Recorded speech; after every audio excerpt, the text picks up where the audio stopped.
Hello and welcome to Tech Deals. Unboxing $4,000 worth of RTX 2080 graphics cards. Yes, that's right. We have 5 different RTX 2080 cards from 5 different companies here. We're going to take them all out of the box and take a look at them. See what you get, what the coolers look like, how much they weigh, and what my initial impressions of them are. I have never done this before. I've done a variety of unboxing videos on my channel. I've done a variety of video card unboxing videos. I have never done a 5-card, $4,000 unboxing. There will be a which RTX 2080 should you buy video at some point in the future. That's not this necessarily. It's sort of a preview of that. I will have all of these benchmarked. I'll do temperature, noise, and clock speed and overclocking tests to see if there's any discernible difference between these cards. I've done that in the past in various videos. Some of the most popular videos I've done, in fact, were which 1060 should you buy, which 1070, which RX 580, etc. So I will be doing a comparison on these to see which one of these you should buy. We'll talk a little bit in this video about should you buy one at all. I will briefly cover the RTX 2080, what it is, etc. And then we will take all these out of the boxes, lay them out on the desk, and give you a nice close look at them. Before we get to all that, linked in the video description below will be a number of links to Amazon, Newegg, and eBay for these and the 10 series cards that they replace. New and used, those are affiliate links. Using those while shopping does support the channel. And considering that none of these cards were product samples, yes, I really did pay, or rather I should say Visa, paid $4,000 to buy all these cards so I could do this and many other videos. I would appreciate your support if you can use those while shopping. Thank you. That's much better. I have some room to work now. Before we open these cards, a quick primer and overview on what's new in the RTX 20 series of cards. First of all, they are not GTX cards. They are RTX cards. GTX 2060s and 2050s will be coming, but these are RTX cards with ray tracing technology. The GTX name traces back to the summer of 2005, so it has been just over 13 years since GTX noted the top-end or high-performing cards from NVIDIA. It didn't become the exclusive name of most of their cards until more recently than that, but it has been around for a very long time. But now we have something new, RTX, and yes, it does stand for ray tracing technology. There are 2 new kinds of processing cores on these that are not on the 10 series, and this part's very important. The actual ray tracing or RT cores themselves, and then tensor cores. Tensor cores are not ray tracing cores. They're different. There are actually 2 new kinds of cores in addition to the CUDA cores that we've had going all the way back to the 8000 series more than 10 years ago. The ray tracing cores do exactly what they sound like. They ray trace. They basically do the search and the drawing and the lines, and they're very dedicated hardware in that regard. The tensor cores support the ray tracing. They had to be put in there in order to make the ray tracing hardware work, but they could possibly serve other uses, and there are some other reasons they're in there besides just ray tracing. How much of the RT cores and tensor cores actually get used outside of ray tracing remains to be seen. For the moment, they really aren't being used. And so most of the benchmarks you're going to see at the moment and throughout 2018 and even into early 2019 are mostly going to be based on the CUDA cores. They're going to be using the same technology that's been used for years and years and years. Now, these cards do have more cores and faster cores and updated cores compared to older cards, but it's just an iteration of the same technology. A large amount of die space has been set aside for the new RTX technologies, which is why when you look at the performance of these cards, they may not, on the surface, seem tremendously faster than the existing cards, say the 1080 Ti. They will in time. I believe that the gap in these will grow once those technologies are better utilized. It's similar to instruction sets. When a new chip comes out with new added instructions, new processing instructions, when, for example, the original MMX technologies came out from the Pentium back in the 1990s, they didn't really make a big difference to performance for a couple of years, until they did. It may be a couple of years before we see this stuff really show up in games. It will, probably 1 or 2 more card generations down the line, and we'll talk about that, whether it's worth waiting maybe for the 2nd or 3rd generation of ray tracing technology to jump on board. If you currently have a 1080 or 1080 Ti, do I recommend you rush right out and buy one of these? No, not really. If, on the other hand, you have a 980 Ti or a 980, or perhaps a 1060 or 1070, depending upon what your goals and needs are, maybe these do make sense. Well, that's all well and good, you say, but who should really go out and buy one of these? Who is an RTX 2080 for? 1080p, 144Hz AAA gaming. 1440p, 60 to 100Hz AAA gaming at high to ultra detail, and 4K 60Hz high to ultra detail gaming. If you want to play Shadow of the Tomb Raider, Assassin's Creed Odyssey, Far Cry 5, if you want to play the newest and latest AAA games and you want to do so at any of those settings, high to ultra detail, at those resolutions and frame rates, these cards are for you. Possibly what's on my test bench back there is for you. That is the 2080 Ti back there. That's currently being prepared for the i9 9900K benchmark series, but that'll be covered in its own video. That card, by the way, is 50% more money for about 30% more performance, which I know a lot of people are going to say, well, that's not a deal. Actually, that's not a bad deal at all. That is the fastest gaming graphics card sold in the world today, and it's really not a huge price premium. You always pay a premium to be the best, to be on the top of the market. And to only be a 50% premium for a 30% performance jump is incredibly reasonable. Doubt that?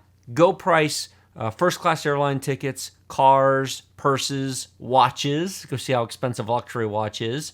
That's actually quite reasonable, all things considered. But I understand that most people are not in the market for $1,200 graphics cards. In fact, most of you are probably not going to be in the market for an $800 card. As of right now, these haven't done a lot to push down the prices of the 10 series.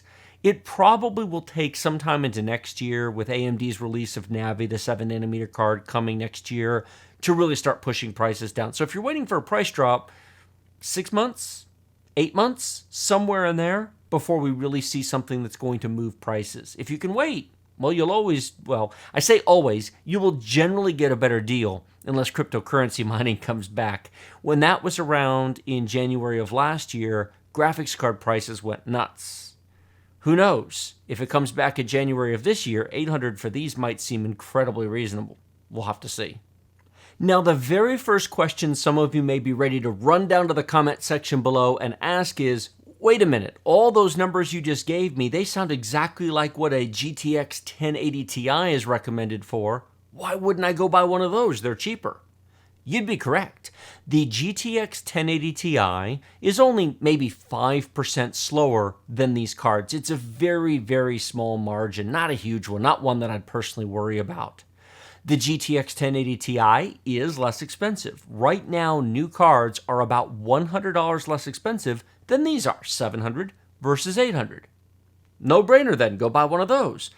Well, maybe, but keep in mind that you're buying 2-year-old technology. The 10 series launched in the summer of 2016. We're now in the fall of 2018.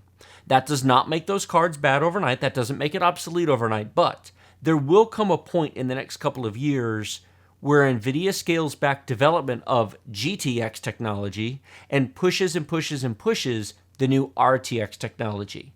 There will come a point at where these continue to get regular support and game optimizations and driver updates and improvements, and the 10 series does not. Now, that may very well be 3 years from now. That's not going to be next year. Don't remotely think that I'm saying that in a year they're going to stop development, because that's not true. But it will come at some point. If you're buying a card that you want to keep for 3 to 5 years, I'd buy an RTX 2080. If you tend to buy cards every 2 years, get a GTX 1080 Ti. In the next 2 years, I don't think the RTX technology will matter too much, and I don't think driver development in the next 2 years is really going to be curtailed much on the 10 series. 900 series, yes, but the 10 series, no. But if you want to keep your card for 3 to 5 years, the extra $100 may get you better drivers in 3 years than the 10 series would get you, and that's not bad. At least it's worth considering in any case. Now, there's one big wrench in that plan. You can buy used 1080 Ti's for about $500 to $550 on eBay. That's what those links in the description are down there for. A 1080 Ti at $500 beats the pants off an RTX 2080 for $800. but that's a used card, possibly a mine card for cryptocurrency mining, versus a brand new in-box, never touched, never used, warranted card. They're not directly comparable, but I understand why somebody might consider those to be deals, because after all, if they work on the first day you use them, they'll probably work for several years to come. So in general, the performance is similar, but if you're buying new and you want to keep them, $100 price premium for the latest and greatest technologies that might give you a little bit of future proofing, that's not bad. One more thing before we unbox these cards. You can see I have some CPUs in front of me. We have the brand new i9-9900K and then the Ryzen 7 2700X. Now I mentioned before that the RTX 2080 Ti is on the 9900K for its launch benchmarks, fastest graphics cards in the world for the fastest CPU in the world. You don't necessarily have to buy an i9-9900K to get use out of these chips, however, out of these graphics cards. It depends upon what you're doing, so let me give you some very specific advice. If you're playing at 1080p and you have a 144Hz monitor and you consistently want to get 144 frames per second, you want to be on Intel. You want a high-end K chip, an overclocked chip like the i9. If you're playing at 1440p and you have a 100Hz or 144Hz monitor, either standard or ultra-wide, and the same advice applies, you want to be up there in frame rates, buy Intel. 4K is an interesting thing because 4K 60 frames per second doesn't need a high-end clock speed chip because you're completely graphics card limited. But on the flip side, if you have the money for 4K gaming, maybe you have the money for the fastest gaming CPU in the world, which is the i9-9900K. On the other hand, at all three resolutions, if you're happy with 60 frames per second, then the Ryzen is fine. Ryzen 7 2700 or 2700X, frankly, I'd recommend based on current prices, will play all current games at 1080p, 1440p, or 4K at 60 Hz, smooth and stable without any complaint on the RTX 2080 or the RTX 2080 Ti for that matter. You don't need an i9 to do it. It's nice, it is faster. How much depends upon the circumstances, resolution, detail, etc., and what you're doing, but you don't need it.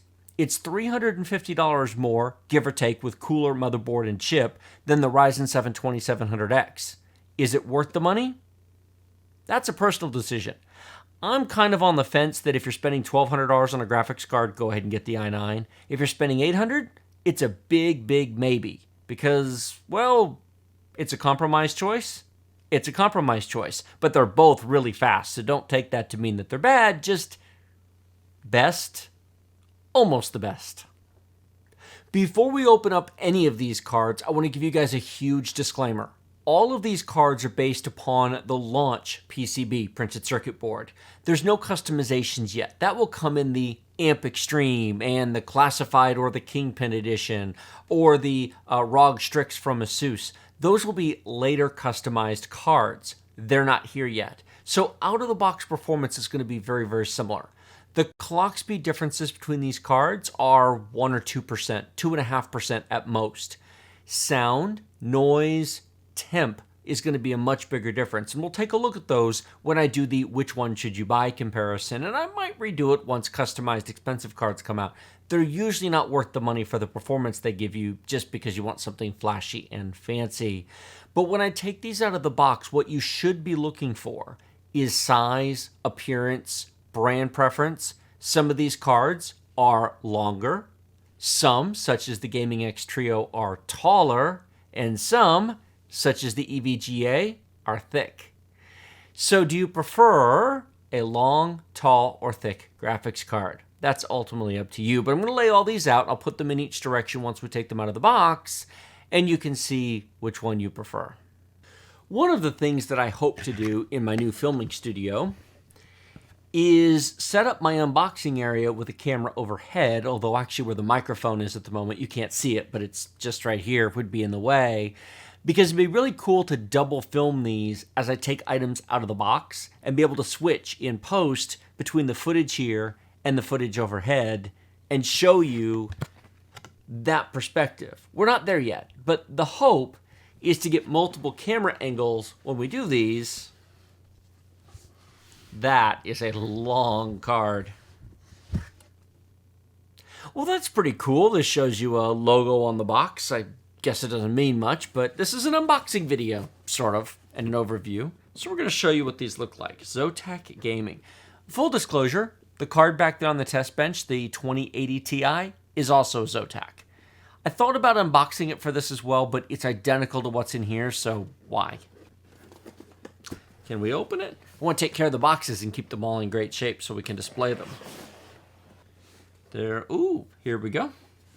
Yes, this is identical to the 2080.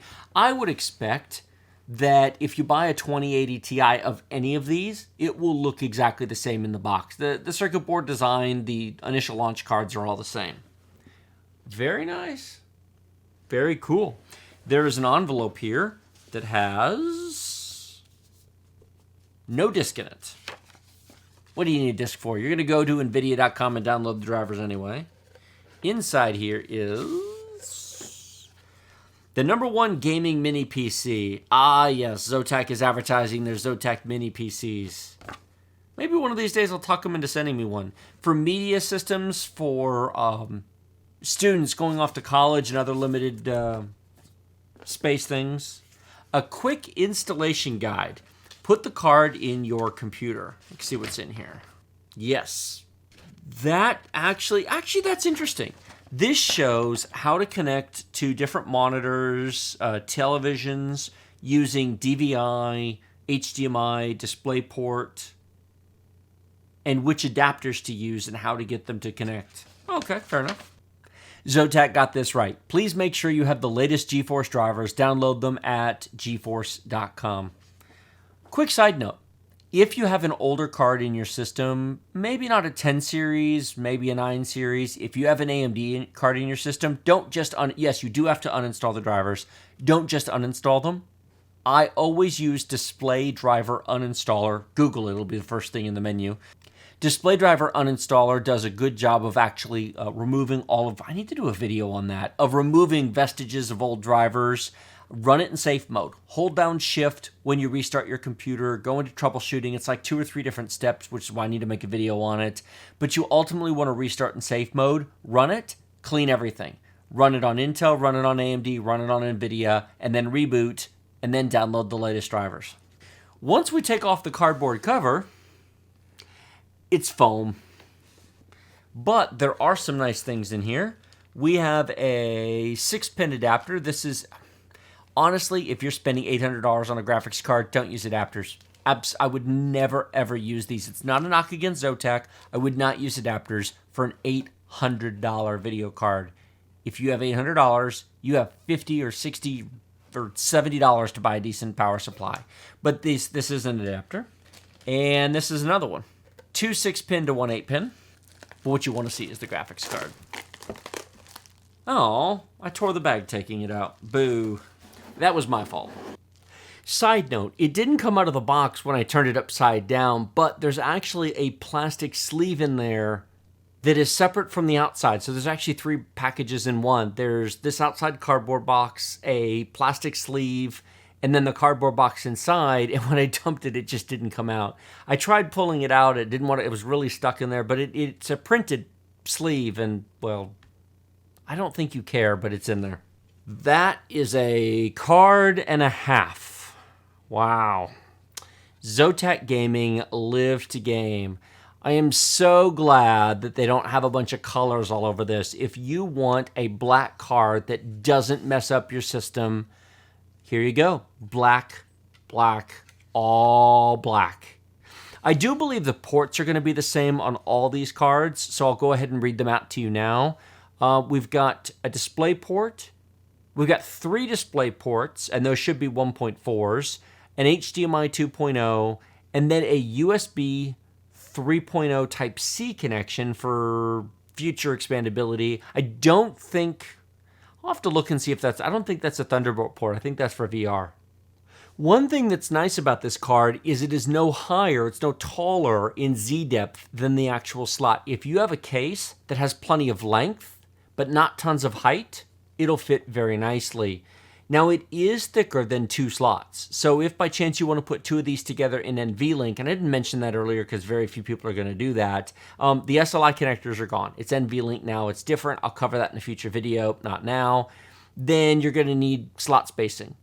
That being said, I don't consider that to be a big deal. Any modern system worth putting 2 of these into is worth having a motherboard that has proper slot spacing for NVLink.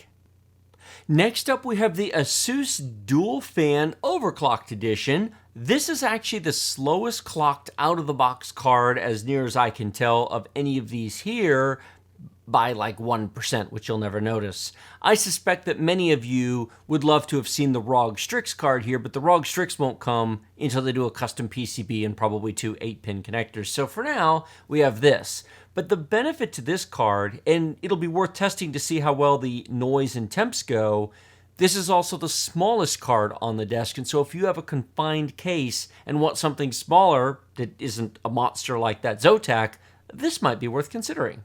It also costs less, which is a nice benefit. It is very easy to say, well, this other card is 3% faster. But if it's $50 more expensive, it isn't really the deal unless you just want the RGB. And like most ASUS products these days, it has their name in gold on it. And it's in a cardboard box. I know, it's exciting.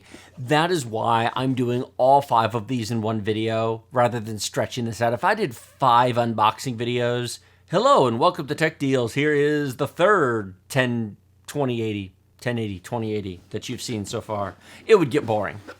So I'm doing something, oh, that's interesting. Different packaging. And some of you may want to see what you get in the box. That is not in a bubble thing. That's in a... Okay, the cardboard comes off. That's different.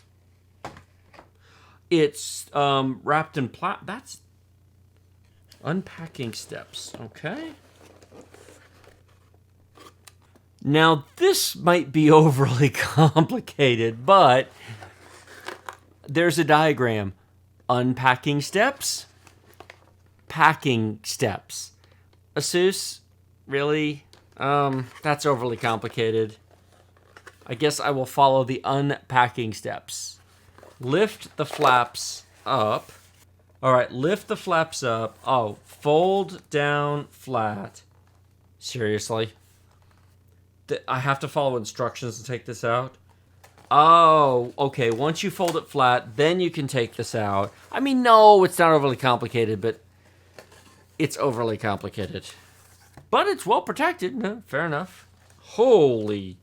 Okay, this looks are subjective when it comes to graphics cards. They are... That is a lot of plastic. Shall we peel some plastic? What's the best way to do this? Let's do the back peel first. Everybody loves the back peel. Well, okay, not everybody loves the back peel.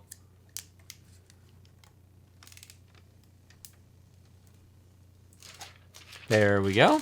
Now this is interesting. This doesn't mean much, but there are protective plugs in each of the ports back here, and the bottom golden fingers has a protector on it as well. I'm actually going to leave that on there because that's just smart.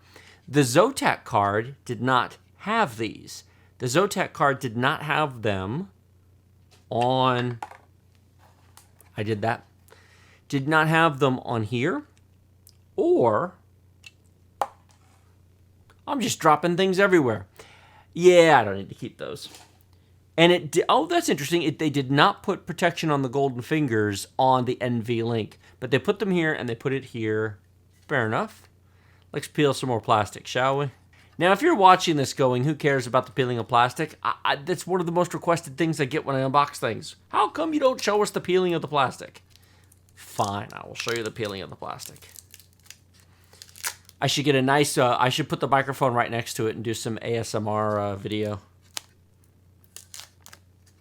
Unboxing products for an hour ASMR. The problem is that would be an expensive one to do, because you can only do this once.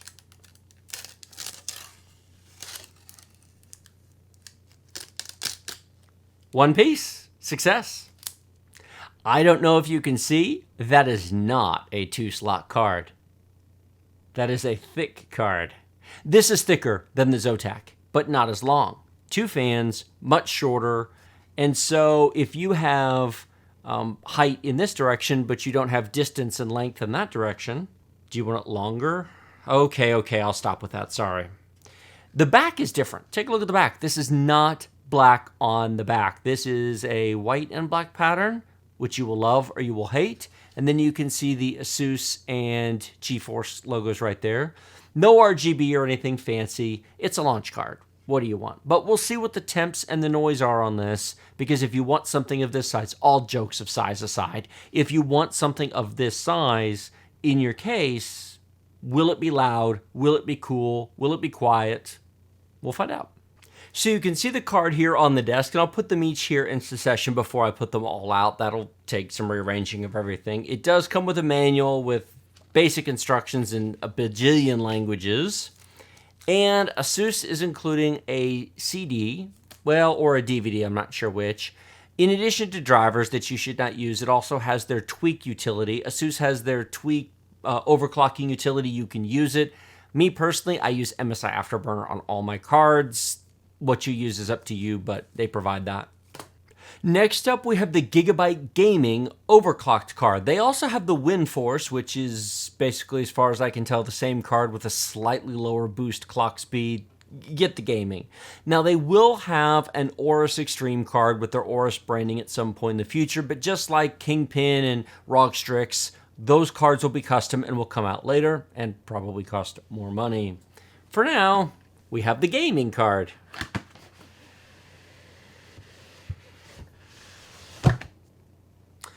Well, that came out nice and easily. This one is also the first card that has RGB on it, because the Zotac and the ASUS do not. The ROG Strix will, and the Amp Extreme probably will. This also follows the Gigabyte's motif. It's got the Gigabyte logo in black glossy print, so you can just...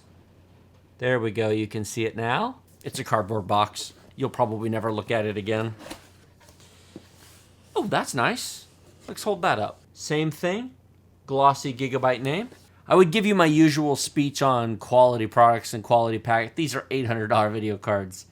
Frankly, they could all probably use a little bit nicer packaging, but it doesn't really matter. Yeah, that kind of takes away from the fun of it. Once you take this off, which is a cardboard box, and in here is something. Yeah, it's foam, anti-static bag, graphics card. Not overly fancy. What's in here? This is almost certainly the least exciting driver CD that you should use as a coaster. A quick guide that you should also use as a coaster. Aorus Care, which is ironic because it's not an Aorus card, but whatever. 4-year warranty. Register online to extend product warranty to 4 years for free. Please complete the online registration within 30 days from the date, blah, blah, blah. Just a side note for packaging. This is all that's in this. I mean, that's a real box. What's interesting is so far the Zotac card is the only one that came with adapters. Now, I don't care because I would never use an adapter with an $800 graphics card. You could, because it has an adapter to 2 6-pin PCI Express to a single 8-pin, and it has an adapter from 2 4-pin Molex to a single 6-pin. Those technically work if you have a reasonably decent power supply. I would not ever, ever, ever put an $800 graphics card on a bunch of adapters like that. I wouldn't. That's me. I wouldn't. I'm sure somebody out there is going to disagree with me. But in my opinion, when you can buy a nice 700 watt 80 plus gold power supply in the $75 to $85 range, or a 600 watt 80 plus bronze for $50 that has all the proper connectors for modern motherboards or modern graphics cards, I'd replace my power supply if I'm doing this.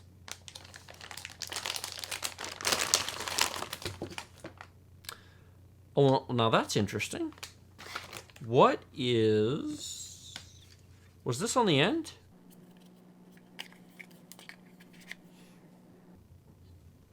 Why does it have a boot on the end of the... I don't know. So we can stand it up? That's the darndest thing. Why is there a boot on the graphics card? That is the weirdest thing. Our graphics card has shoes. This is the first card that I've shown you that is well, it's almost 2-slot width. It's just, no, it really isn't. I mean, technically they might call this 2-slot. There's just this much protruding beyond the edge of the metal. If you're going to make a 2-slot card, it can't go beyond the metal. I mean, technically it can, but it shouldn't, because if you were to put two of these together, there'd be no airflow. So I'm going to still call this a 2.5-slot card. All black with the Gigabyte logo. And remember, it will be like this in your system, so that'll be right side up. Now the RGB is right here. It's not fancy RGB. This is not loaded with RGB. This can be controlled with their Fusion RGB software and synced up with their motherboards and stuff. So if you want a touch of RGB, keep in mind that the card will be like this in your system with this is not RGB, this is just a printed logo. With this facing up, a touch of RGB on the logo, and that's it. Otherwise, it's a black graphics card. And I'll put it here in front just like the other so you can see its relative size. It does come with the protection on the golden fingers on the bottom and the ports on the back. All the ports are the same, by the way. 3 DisplayPort, 1 HDMI, and 1 USB 3 Type-C. But this one has protection on the golden fingers on the NVLink. So if you don't want the gold NVLink sticking out, it does have the black piece of plastic sitting right there, if that's important to you. One side thought before we open up the last two cards, ASRock was nice enough to send me this very nice premium X299 motherboard, and Intel is, in the next month or so, going to launch Basin Falls, which is essentially Skylake X refresh. It's the next generation of chips on the high-end desktop platform. One thing that's nice is Skylake X has the toothpaste material, whereas Basin Falls is going to be soldered just like the new 9th generation chips, the i9-9900K. Now, the highest end chip I have at the moment is the i9-7900X Skylake X, and while it will run at 4.5 gigahertz on all of its 10 cores and 20 threads, it requires a monster cooler to do it, and it does run fairly warm while doing so. Warmer even than the i7-8700K at 5 gigahertz does, my former test bench before the new 9th gen comes out. What I would really like to do is to get one of the new higher core count chips. Now that there's going to be an 8-core consumer chip, I don't think 10 cores is very exciting anymore for high-end desktops. I'd hopefully like to get the new high-end, the i9-9980 XE, I believe it is. It is going to be the top-end 18-core 36-thread chip. It's expensive, to be sure, but it's got an out-of-the-box turbo speed of 4.5 gigahertz. I don't know what its all-core boost is. I don't know if that's been released or published or if anybody knows yet. But it'd be interesting to see putting it on a high-end cooler if 5 gigahertz is possible on that chip. Probably not. 4.6, 4.7 with a really nice 360 cooler, or perhaps Dark Rock Pro 4 or Noctua D15 or something similar. Well, I don't really do open loop cooling stuff. It might need that, we'll see. But the reason I bring it up, if you are planning on buying one of the new high-end 4K 144 hertz monitors, and there are a couple of those out now, those are $2,000 monitors, but they're very nice. 4K at 144 hertz is just nuts. I mean, really, that is more than double the pixels required on a 144 hertz 1440p display. It's nearly 2.5 times. It's crazy. But if you're in the market for that, you're probably going to need two RTX 2080 Ti's. I can't even say in SLI anymore because it isn't SLI, it's NVLink. So two 2080 Ti's in NVLink? It doesn't have the same ring to it as SLI. Whatever. So you're looking at $2,400 worth of graphics cards, $2,000 for the CPU, probably $400 for a proper motherboard. Man, that's an expensive system. Who wants to see that benchmark? Let me know in the comments below. Give it a thumbs up or thumbs down to the absolute absurd and extreme. But while I could absolutely say buy an i9-9900K for even a 2080 Ti, two of them? $2,400 for the graphics cards, $2,000 CPU, $400 motherboard. Man, that's almost $5,000 for the hardware, and we haven't put RAM in yet. I don't think 64 gigs of RAM is out of the question for such a machine. $700 worth of RAM, a couple of NVMe SSDs, maybe in RAID 0, maybe 2 Samsung 970 Pros in RAID 0. Oh, that would be an impressive machine. Maybe it would deserve custom open loop cooling. Anyway, let me know in the comments below. If there's enough interest, maybe I can get Intel to send me one and we'll do such testing. If you are a longtime viewer of my channel, then you know that I am an EVGA fan. Back in 2016, almost all of my reviews were EVGA cards. Some of those were just my personal cards that I used on the channel. If you're thinking of starting a YouTube channel, start with the stuff you have. And then just the fact that I've liked EVGA cards for a long time. That being said, the other brands have come out with some very nice stuff lately. My streaming PC downstairs has an MSI 1080 Ti Duke in it. It's not RGB, it's not flashy, it's not fancy. It's black and white, simple, it's quiet, it's fast. I have no issues with it. I really like that card. It fits nicely. Now I'll be completely honest and say that the Gaming X Trio that MSI sent me to review last year remains my favorite card. Big, huge, loud, obnoxious, and awesome. The real world difference between the Gaming X Trio and the Duke, about that much. So I haven't been using EVGA cards a lot lately for two reasons. Number one, I've been enjoying some other ones for a change and trying out different brands to make sure that I have diversity on my channel. And number two, Gigabyte and MSI have been sending me cards and EVGA hasn't. Hey EVGA, send me some cards, would you please? I would love to test some of your stuff, especially when you come out with like a Kingpin or classified edition of this. This packaging is very different. Wow. Okay, this is cool packaging. The rest of these have just been cardboard boxes. Okay, they're all just cardboard boxes. But the rest of these have been boring cardboard boxes with foam in a bag. Okay, this is a bag and it's foam. But it's dense foam. It's much better foam. And, okay, that's just a spacer. What is this? EVGA. This was in back and there's even a slot in the foam for it. No idea. Oh, power adapters. I think. No. What is this? EVGA GeForce RTX installation guide. Really? EVGA? I love you, but come on. This isn't... Okay, it's a graphics card, but for Pete's sakes. What is this? Oops. Oh, now this is nice. This is a label or a decal for the front of your computer case to show off that you have an EVGA card if you care about such things. But it is actually, it's got relief. I can't show you because I don't have a close-up camera here.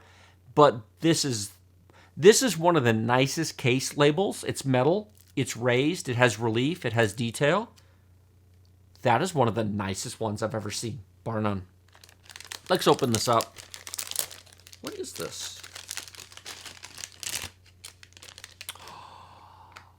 Okay. Kudos to EVGA for including this. I will be keeping this. These are handy to have. I mean, I've got some, but HDMI, DVI. Not everybody has gotten rid of their DVI monitors yet. If you want to plug this into a DVI something, this is the only one we've opened so far that has an adapter. It's a nice length. It feels of good quality. It's a dual link, of course. It would have to be. Very nice. And the card itself, okay, forgive me. I made the thick joke earlier when I pointed to it. I mean, it is. I looked at the pictures of these before taking them out of the box. Wow, this is heavy. This is the nicest packaging so far. We haven't opened up the Gaming X Trio, but this is by far the nicest packaging. No question.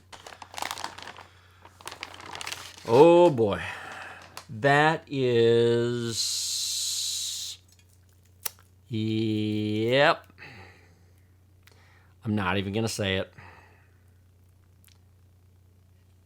This is an actual triple slot card. That is 1, 2, 3.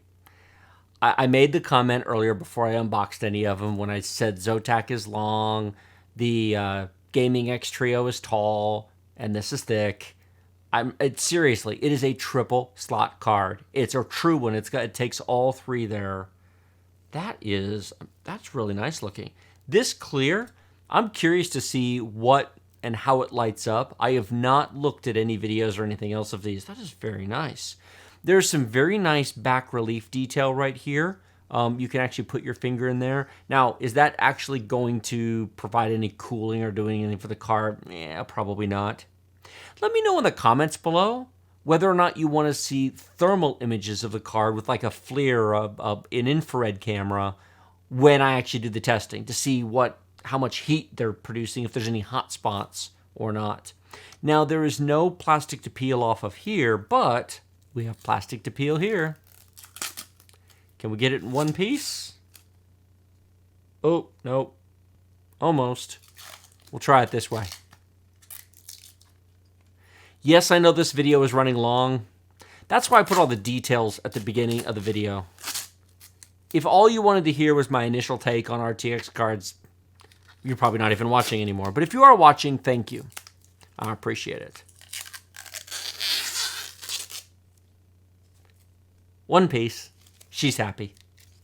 On my channel, I often make a comment along the lines of, this card is a beast. This card is a beast. That's impressive. They put some work into making it look nice in addition to just being a card. No offense to the ASUS card or the Gigabyte card or the Zotac card, but there's nothing special about them. They're just black, plain, boring cards with some fans and cooling. I'm sure they work fine. I'm sure they do the job fine. This is kind of blingy. I kind of like it. Now, here's what's interesting. It did not come with the protector holes, the protector plugs for the video ports. It does come, I don't know if I've ever seen this before. It comes with a protector for the L-shaped plate, for the back plate. That's interesting. It does come with golden finger protection. It does come with both the NVLink and that golden finger protection. Now, like all launch cards, it's a single 6-pin and a single 8-pin. They're all the same. As far as I know, the printed circuit boards are identical between all these cards. NVIDIA supplied them through one company. So I don't think there's any difference there. But there'll be differences in the cooler and differences in tuning. And there might be differences in the VRMs. I don't know that there actually is. That's very nice. Now, there's 2 fans on this versus 3 fans on some of the others. While normally 3-fan cards would run cooler, this has got one of the thickest, heaviest metal coolers of any of, just holding the weight. I haven't measured them. Maybe I should. Maybe I should put them on a scale and measure. I'll need an accurate scale, though, not like, a bathroom scale. I need something accurate. But this thing might very well be the heaviest, even heavier than that Zotac triple fan card. It also looks the nicest. Right now, I have not yet opened up the Gaming X Trio, but right now, if I was building a computer and putting one in my own machine, I would do this just because it's got some style and pizzazz. Personal preferences vary, but this is a nice looking card. Lengthwise, it's standard length. Height, it's standard height. This will fit in almost any case, so long as you don't mind the vertical depth, the fact that it's a triple slot card. If you don't mind that fact, the length and width are actually, well, it's basically the same as the ASUS, but with a better cooler. And last but certainly not least, the Gaming X Trio. Interesting that they use this product name, this model name, for a launch card. As I said before, I believe all these cards are the same PCB, the same printed circuit board. They're just different coolers. Custom printed circuit boards, custom designs will come later. With the 1080 Ti series, the Gaming X Trio was their premium custom and fancy super duper card. And then they had the Gaming X, which has had a cooler the same for a long, long time. The red and black, which probably needs to go at this point, although some of you probably are a fan, and then the Duke. Now, there is a Duke version of this, and the Duke version of this is anywhere between $30 to $50 less expensive. If you don't care about the RGB and the size and the design, maybe get the Duke. But maybe the larger size and the RGB appeal to you. Now, this is the only card to come shrink-wrapped in plastic, as you can see here. All 5 of these cards were bought the day the initial NVIDIA launch announcement came out, and they were all bought from Amazon, and they were all bought directly from Amazon.com, not from a third-party reseller. They were all bought the hour they went up for order that morning, and of course, it's taken time for them to show up. Only 1 card actually showed up on launch day. The rest were all late, and so that's why this video is late, because I had to buy them, just like you do. In any case, now we're going to take off this plastic shrink wrap and see what it looks like. This one opens from the top and slides out, unlike the others. There are 2 places to put your fingers. There we go. Piece of foam.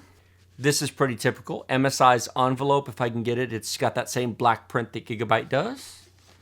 And in here will probably be the most uninspiring things ever. Or not. Hang on. Well, this might be kind of cool. So we have an MSI graphics card quick users guide that looks generic for any graphics card. They probably put this in with all their cards. Yeah, there's nothing specific about this card to this. Thank you for choosing MSI. Please register to our website. Oh, a coffee coaster. Just what I needed. A place to put my coffee. Yeah, I know it's a driver's CD. Go download the drivers. What is this? MSI Installation Guide Graphics Card Support Bracket. Oh, interesting. Oh, this is new. I have not used one of these. We're going to get to, I'll show you this in a second. Hang on. Lucky the Dragon Computer Works. Seriously? Comic book. Oh my. This is the sort of thing that I need the overhead camera for, and I would sit here and go through it page by page like Clint over at LGR, Lazy Game Review, does when he does his overhead camera catalogs and manuals. If any of you are fans of Lazy Game Review, first of all, awesome, 2 thumbs up. Second of all, do you like it when he's got the camera overhead and he sits there and thumbs through manuals and thumbs through catalogs? And if any of you are not a fan of his, why? He has an awesome channel. That is an actual honest-to-goodness comic book. That is cool. These are coasters. These are actual, if I can take them out without tearing them. These are actual, I joke about, I don't really use these as coasters. I have real coasters. I joke that these are coasters. These are real coasters. And this says, what does that say? Eat, sleep, game, repeat on the WASD keys. And this one says, gaming is my life. With the MSI red. Come on. You can do it. This is harder than you think. Gaming is my life. Cool. I have real honest to God. I will use those as coasters. Now, before we take the card out, cardboard.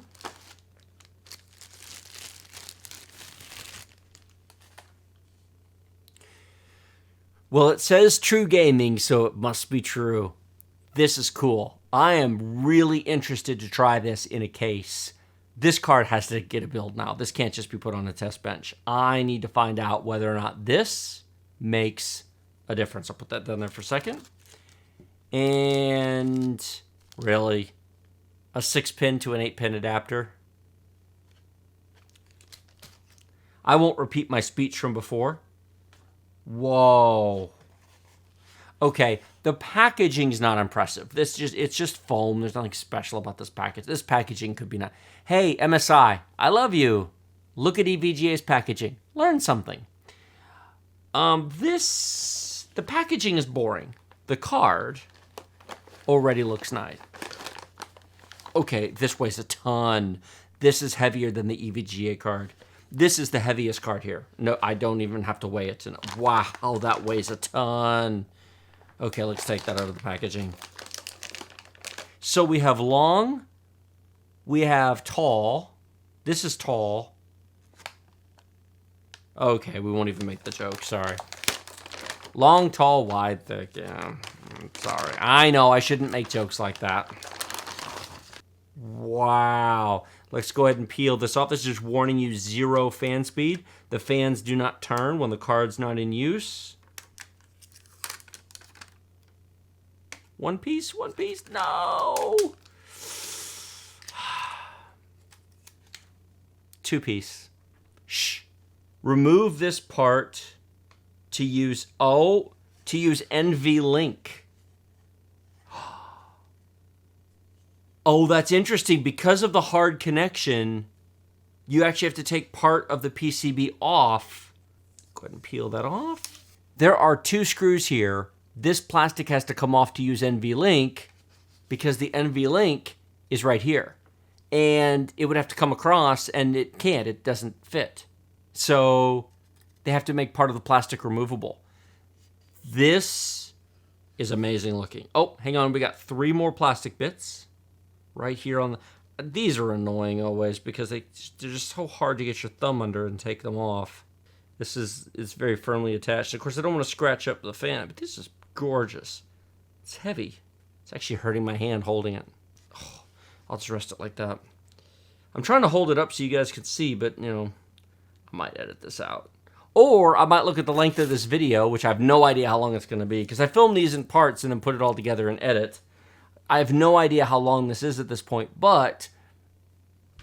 oh well. The MSI RTX 2080 Gaming X Trio is a beast. This is the card that deserves that phrase. This is a monster. I stand corrected. I thought all of these cards were the same PCB. This is most definitely not. And it is an 8 pin connector. So 2 8-pins. The shape is different. The length is different. The position of the power connectors is different. This is not... I think all the other cards are stock PCBs. This is a custom... Now, whether or not it's awesome and great, I don't know, but it weighs a ton. It has many heat pipes. It clearly has a lot of RGB. Take a look at the back. That is gorgeous. I'm going to tilt it so you can see it in the light. Tilt it this way. It's like a gray, it's almost like gunmetal gray. Wow. And it's got the MSI logo here, which will display properly when it's inside the machine. This thing is heavy. Okay. Do you remember this? This connects. Oh, it's got rubber feet. This is rubber, and this is rubber. It's got 2 rubber feet that go right there on the card. This screws into your computer. And so when it sits in your machine, it rests just like that. And it acts as a support bracket to help hold up your card. It provides additional reinforcement, which I'm really glad to see, because this thing, I need to weigh it. I need to weigh it and compare it to the others. It's actually hurting my hand to hold it. It is that much heavier than some of the others. It really is. The EVGA is closest. This is $850. It is $50 more expensive than a couple of these other cards. If I was buying a card, it would be either the EVGA or this. The EVGA, if you can't take the height and the width and the length and the weight, if this is just too big for your case, get the EVGA. If you've got room, wow, I like it. Is it worth the extra money? That's a personal choice. Do you like the style and design? That's a personal choice. I would buy this card. I would buy this over the Zotac and over the Gigabyte and over the ASUS. I would buy it over the EVGA if I've got room. If I'm in a tight case, I'd buy the EVGA, but if I've got room, this is it. Custom PCB, 2 8-pin connectors. It's got the support bracket. I like this card. Can you hear me gushing yet? I'm glad I did all these in one video. I've never done this before. Let me know in the comments if you like this. In just a second, I'm going to put them all out on the desk together. Usually, I unbox them one at a time and you never see a comparison. Now you're going to get to see them all back to back. And while this is a very long video, and I could certainly edit it and cut it up. I could have done this much quicker. When I eventually hire a video editor, these will probably get done much quicker because we could film a lot of raw footage and then she can make it all pretty and cut it up and make it simple. If you are not currently either a member of Floatplane or a member of YouTube, if there's a join button next to the subscribe button, that allows you to directly support the channel. Unfortunately, I wish it did. It doesn't take ads off. You have to join YouTube Premium. And join YouTube Premium if you don't want to join the channel. That's $5 a month. YouTube Premium is $12, $11 a month? I think it's $11 or $12 a month. YouTube Premium removes ads, but it still pays us as if you saw the ads. Floatplane is completely separate, but that's currently $3 a month. It probably won't stay there. It'll probably go to $5, but it's currently $3 a month. And the more support you offer, the sooner I'll be able to hire a full-time editor. And the same content in this video will be shrunk in terms of length, but with the same, because I suck at editing. Anyway, I've rambled on long enough. Let me cut this and put them all on the desk. Here are all 5 cards laid out. I was actually looking for my last set of anchor stands, and I can't find them. I know I've got 10 of them, but I can only find 8, so I have to hold the Zotac card. EVGA Zotac in my hand, the Gaming X Trio on the desk in front of me, the ASUS on the desk next to it, and then the Gigabyte on top of the Gigabyte box. 5 RTX 2080 graphics cards, $4,000 worth of GPUs. I will do some testing with these. I will do a which RTX 2080 should you buy. I'll test the coolers, especially that gorgeous MSI down there, but I will test them all. I'll get temps and I'll get overclocking numbers. I'll do a video on them. Then I'll probably end up having to sell 2 or 3 of them to pay Visa back. And then I'll probably keep 2 of them for ongoing benchmarking and testing, comparison to the 10 series, comparison to the 9 series. Lots of people test against the 10 series, but the question is, if you have a GTX 980, for example, or a 980 Ti, is it time to upgrade?